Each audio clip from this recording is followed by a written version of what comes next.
par d'abord benn note boo xamante ni c'est pour vraiment condamner fermement agression wu journaliste Maïmouna Ndour Faye bi nga xamante ni yëg nañ ko. Moi je viens de voir les images, c'est un acte barbare, c'est un acte inhumain qu'il faut condamner, et mais vraiment condamner fermement, et puis engager les autorités à ce que ñi nga xamante ni ñoom ñoo def ñaawteef googu ci journaliste bi mu doon que yoon def liggéeyam pour que ñu xam ñan la, et puis yoon def li ci war. Mais vraiment toute notre compassion pour Maïmouna Ndour Faye. Jot naa benn collaborateur am léegi mu ngi ma naan ni voilà, et voilà, ça va donc loolu laa bëggoon njëkkee. Deuxième chose mooy jaajëfal vraiment sénégalais yi, parce que bi ma génnee kasoog léegi je pense que c'est ma première sortie officielle lors d'une conférence de presse. C'est vrai que dañ nekk ci jamono ji nga xamante ni li ëpp solo mooy li ci suñu kanam. Sénégalais yëpp am ci taxawaay di xeex pour aar suñu démocratie, aar li nga xamante ni loolu moo màggal Sénégal ca bitim réew boobu ba tey, muy taaral Sénégal fépp fuñ dem ci àdduna. Ñun ay doomu Sénégal ñu koy bàkkoo, mooy vitrine démocratie bi nga xamante ni dañ koy bàkkee Sénégal. Tey loolu moo nekk en jeu, tey nguuru Macky Sall loolu la bëgg gàkkal, waaye nag peuple sénégalais taxaw temm ne loolu du fi amee, di xeex pour que loolu mu bañ a am ñu ciy nekk. C'est vrai que tey loolu la, mais je pense quand même que il est important de dire merci, jërëjëfal sénégalais yëpp yi nga xamante ni naqarlu nañu sama arrestation, gis nañu ci circonstances yi mu amee, gis nañu lépp li ci xew, et puis bépp sénégalais bi nga xamante ni justice moom moo ko soxal ak dëgg moo ko soxal, naqarlu na ko. Et puis naqarlu aussi toutes les détentions arbitraires des détenus politiques yi nga xamante ni que ce soit à Rebeuss ou bien dans les autres prisons du Sénégal ñu ngi woon foofu. Di jaajëfal aussi mais vraiment au niveau national et international toutes les organisations. D'ailleurs am na benn déclaration bu forte bi nga xamante ni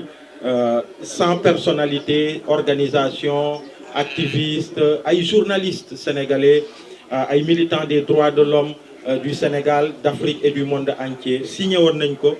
pour exiger ma libération, mais en même temps pour exiger la libération de tous les détenus politiques. Maa ngi leen di jaajëfal, mënuma citer parce que dañu bëri, mais ils se reconnaîtront tous à travers remerciements yi nga xamante ni maa ngi koy def. Di profiter de l'occasion aussi pour dire que libération wu ñenn ñi ci ñun, c'est l'arbre qui cache la forêt. Tey y a encore beaucoup de détenus politiques yi nga xamante ni ñu ngi ci kaso yi, surtout les plus anonymes. Tey j'ai une pensée pour un jeune qui vient de m'appeler d'ailleurs, que j'ai connu à Rebeuss, et qui s'appelle Abdoulaziz Goudiaby, qui a été arrêté. Et pour l'histoire, Abdoulaziz charge yi ñu ko tegoon terroriste xawma lan, ñu ne xawma RPG mooy arme boobu nga xamante ni même ci armée bi ñi ëpp doole ci militaires yi ñoom ñoo koy yor teg ko ci seen bagg di ko dóor. RPG moom lañ ko tuddee. Mais waa ji bi GIGN, c'est-à-dire corps d'élitu état, bi mu demee jëli ko, ay 8 camions ñu rangale ko, ñu ñëw dajji buntu këram dugg fekk mu nekk ci ay nelaw, dajji ibbi néegam. Bi ñu ñëwee rek mu tëb ci nelaw rek di toxoñ bëti quoi. ñu ne ko Abdoulaziz Goudiaby, mu ne leen man la. ñu ne ko yow la, mu ne leen waaw. ñu jël butéelu ndox jox ko ne ko naanal, ñu toog ci lal bi di ree quoi. Un petit gamin gringalant, Latir mi sax moo ko ëpp. Donc y en a des centaines comme ça, ay jeunes yoo xamante ne xamuñu lu leen yóbbu Rebeuss, ñu ngi foofu teg leen ay charges yu grave. Donc am na ay libération yu commencé, mais il faut que ces libérations se poursuivent. Je pense aussi à Bayna Gueye, ci ay affaire u tàppale ñu ne ay xawma dafa doon dem taali kër Barthélémy Dias bi nga xamante ni dëkkandoom la, ñoom ñoo nekkandoo foofu, seeni famille ñu jaxasoo, ñu xamante, tey ñu ngi ko téye Rebeuss boobu ba tey. Je pense aussi à Ousmane Sarr de Nitu Dëgg. Je pense à beaucoup d'autres qui sont actuellement à Rebeuss. Donc, exiger à ce que nous libérions les gens tamit et sans condition. Donc, si je fais une note, je vais direct lire en français la déclaration liminaire de cette conférence de presse. Voilà, après, si je suis jógee dinaa jox kaddu gi 55 Senghor moom aussi mu am lu mu ci indi et puis jox kaddu gi aussi maître Abdoulaye Tine bu ñëwee. Et il faut dire que conférence de presse bi c'est vrai qu'il y a un contexte général sur la question des élections ak gàkkal bi nga xamante ni comme ni ma ko waxee Macky Sall mu ngi ko bëgg gàkkal suñu démocratie ci mbirum élection yi nga xamante ni daf ko toxal violer constitution du Sénégal perpétrer ce coup d'état constitutionnel malgré injonction au Conseil constitutionnel tey muy persister dans ce coup d'état là am na taxawaay bi ci am ñun ñëpp ak d'autres acteurs am na taxawaay buñ ci am dinaa ci am ay kaddu mais dañuy attaquer aujourd'hui par une question non moins importante boo xamante ni il faut que ñu jox ko àqam ñu bëri ñu ngi koy wax di ci jàll mais dañ ci war a taxaw parce que dafa am solo mbirum amnistie bii ñuy wax ndax ci ay jamono ci kanam bu ngeen xoolee am na benn bataaxal bi ma jibaloon à partir de Rebeuss fekk na maa ngi ci kaso bi fekk ñu ngi koy ruumandaat mu am ñi ma jotoon téléphone ci mbir moom et tout de suite j'ai fait une note pour dire que sama libération que ce ne sera pas au prix de l'effacement des crimes et exactions commises au Sénégal de 2021 à maintenant. C'est vrai kaso gi metti na lool kaso gi xat na kaso gi metti na 4 mois 5 mois 6 mois 1 an waaye bu ñu fay génn dañ fa war a génnee ni mu gënee ndax on a été détenu arbitrairement ñu ngi woon ci kaso bi on avait la tête haute on avait le moral on faisait du sport on faisait d'autres choses bëgg nañ génn lool fekki suñuy njaboot waaye it dafa war a doon ci dëgg dafa war a doon de la façon la plus haute mais pas au gré d'une amnistie bi nga xamante ni crimes yi ñu fi def boobu ba tey près de 100 morts ak yooyu day tax ñu effacer ko loolu moo waral tey suñu conférence de presse bi moom lañ koy attaquer principalement et pour dire que le mouvement Y en a marre remercie la presse qui a bien voulu répondre aussi massivement à son invitation dans ce contexte d'absence de lisibilité installé par le président Macky Sall dont le mandat arrive à terme le 2 avril 2024. Et au moment où le peuple sénégalais lutte vaillamment contre un coup d'état constitutionnel, voilà que le même Macky Sall, au prétexte d'un prétendu pardon et réconciliation nationale, a décidé lors d'un énième simulacre de dialogue national qu'il a organisé les 26 et 27 février 2024, de soumettre à l'Assemblée nationale un projet de loi d'amnistie générale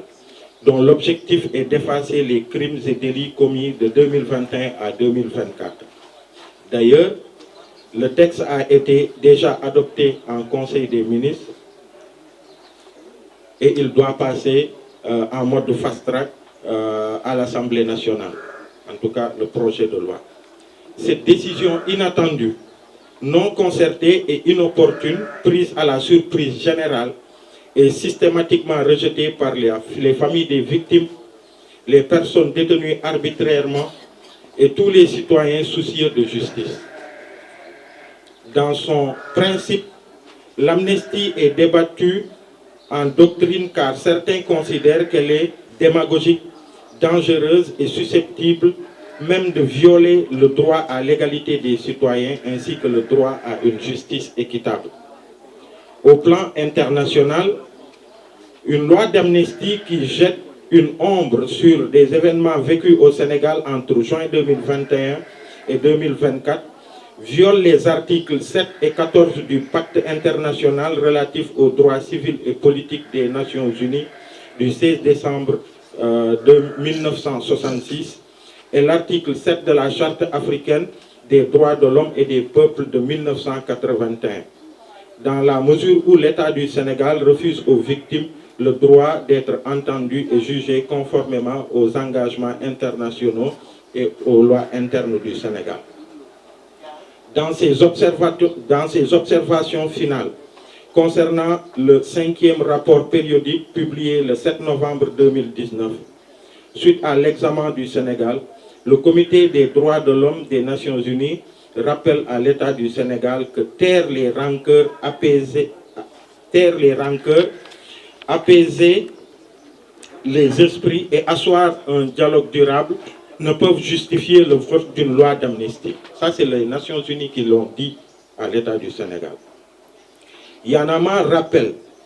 qu'aucune loi d'amnistie ne peut absoudre les crimes internationaux, notamment la torture, les traitements cruels et dégradants qui sont aussi imprescriptibles. Fidèle à ses idéaux fondatrices, le mouvement Y en a marre dénonce cette façon de faire de la politique consistant à bâillonner, à jeter en prison d'honnêtes citoyens dans des conditions inhumaines et à refuser d'ouvrir des enquêtes pour clarifier les décès de dizaines de citoyens et finir par jouer aux sapeurs-pompiers. Oui, le monde entier est témoin des graves violations des droits de l'homme et abus occasionnés par des arrestations, des rafles systématiques, brimades et meurtres à travers tout le pays depuis 3 ans. Des manifestants non armés ont été abattus de sang-froid au grand jour. D'autres ayant subi des blessures graves se retrouvent handicapés à jamais.